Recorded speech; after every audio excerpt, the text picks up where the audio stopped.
Alors ce thème vient avec un précédent qui était sur le récit des origines et les grandes étapes de la littérature. Là, on parlait de la durée et puis de la production très nombreuse des littératures africaines.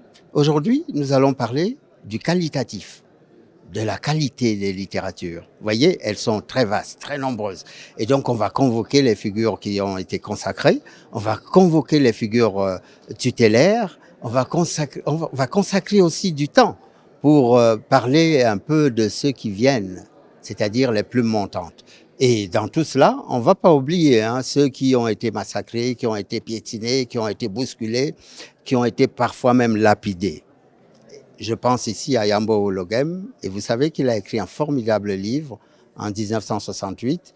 Il a eu le prix Renaudot, et quelques années après, il s'est écroulé parce qu'on l'a accusé de plagiat. Vous voyez que l'Afrique, c'est la solidarité bien sûr, mais c'est aussi la défense des valeurs. Il y a aussi la fille d'Amadou Hampâté-Bâ qui est présente à ce colloque international sur la classification des littérateurs africains et afrodescendants. Ça veut dire que afrodescendants, c'est des personnalités qui ont des origines africaines. Elles seront présentes aussi, puisqu'on aura un professeur, Mathieu Petoué, qui vient des États-Unis. Il y aura un Brésilien, Lucas Caravelli, qui est aussi professeur et qui d'ailleurs nous montrera comment il enseigne les œuvres d'Hampâté-Bâ au Brésil. C'est l'Afrique qui va vers le monde, c'est l'Afrique qui reçoit du monde, et cette Afrique-là, c'est le Maroc qui la représente.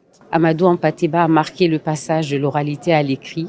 Il a sauvé pour la postérité d'immenses savoirs qui, n'eût été son action, seraient aujourd'hui disparus.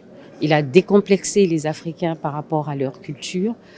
Il a profité des apports de l'Occident pour mieux élaborer sa matière.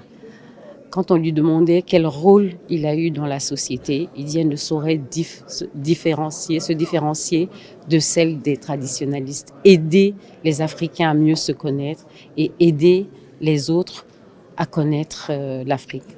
Il va mener des combats, notamment au sein de l'UNESCO, où il a apporté une touche africaine, une nouvelle façon de raconter. Il a été un diplomate que l'UNESCO a utilisé pour résoudre des conflits à l'ombre de la sagesse africaine, ce qui vaudra à Federico Mayor de dire qu'Amadou Hampâté-Bâ a contribué à une meilleure appréciation des civilisations africaines et qu'il demeurera pour la conscience internationale un des pionniers de cette culture-là.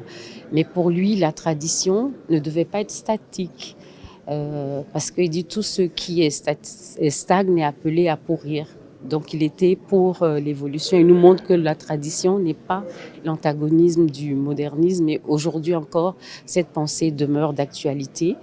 Et c'est ce que l'Académie du Royaume du Maroc a souhaité. Amadou Hampâté-Bâ a parlé hier et il continue de nous interpeller à travers les sagesses, et pour assurer une continuité, une pérennité de ces valeurs qui sont aussi universelles et des valeurs essentiellement de paix, qui est la survie de nos âmes. Au moment, face à tous ces périls-là, plus que jamais, il importe de convoquer l'esprit de cet homme, homme du dialogue des cultures, homme du dialogue des religions, homme de paix. ما تنساش تشترك في القناة وتفعل الجرس باش يوصلك جديد الفيديوهات من هسبريس.